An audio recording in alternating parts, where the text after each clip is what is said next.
Un assist come quello di Ronaldinho nella partita di ieri. Il cardinale Angelo Scola l'ha definito così, scherzando, il significato della sua visita al Consiglio regionale del Veneto, la prima visita che un vescovo abbia mai fatto a Palazzo Farrofini, un evento storico che ha permesso al patriarca di incontrare qui, nell'aula dell'Assemblea, tutti gli assessori, i consiglieri e un rappresentante dei dipendenti della regione.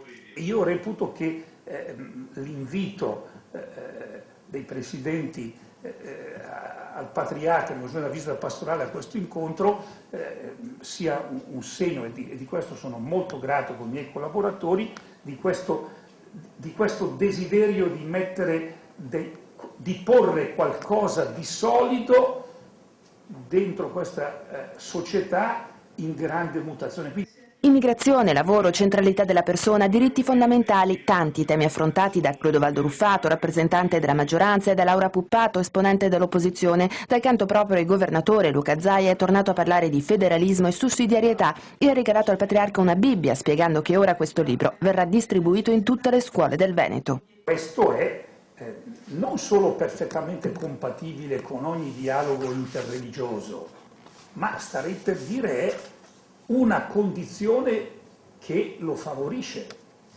Di fronte al patriarca, Zaia ha voluto anche chiarire il significato di questo slogan, prima i veneti, che ha suscitato tanti dibattiti e polemiche. La filosofia che i veneti si debbono dare è che debbono assolutamente pensare agli ultimi, facendo in modo che i primi non diventino ultimi.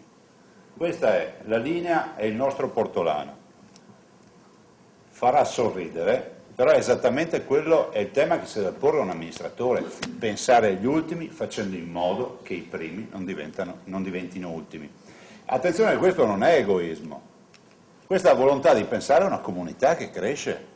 In ogni caso, per un giorno, anche a Palazzo Farrofini, niente litigi e discussioni. La giornata si è consumata all'insegna dell'armonia, quasi un esempio di quella filia, l'amicizia civica, che secondo il patriarca è il vero scopo della buona politica. Cercate il compromesso nobile, ha esortato il cardinale, anche nello scrivere lo Statuto del Veneto. E chissà che questo invito, prima o poi, non venga accolto.